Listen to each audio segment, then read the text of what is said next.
Hey guys, Trevor here, and in this video, I'm going to show you how to pin someone as your #1 best friend forever on Snapchat. It's pretty quick and easy, so let's jump right in. Now I'm going to open up the Snapchat app here, and once you're on here, you can pin somebody by going to your profile icon at the top left. And then we'll tap on that gear icon at the very top right here. And you can see right under email is Snapchat Plus, and we'll tap on that. And this gives you the ability to sign up for Snapchat. Plus, you can do a 7-day free trial at the bottom here, where you basically get to use it for free for 7 days.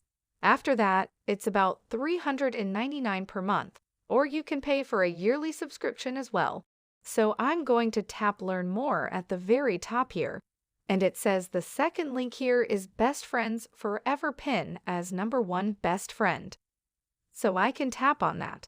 And what it says as a Snapchat Plus subscriber, you can pin your BFF as your #1 best friend with Best Friends Forever. Only you can view this pin, so this gives you the feature. It gives you other features as well with Snapchat Plus, but this gives you the feature to be able to pin someone as your #1 best friend, which is a pretty cool feature just available to Snapchat Plus subscribers. Hope this helps. Thanks for your time today, and I'll see you on the next one.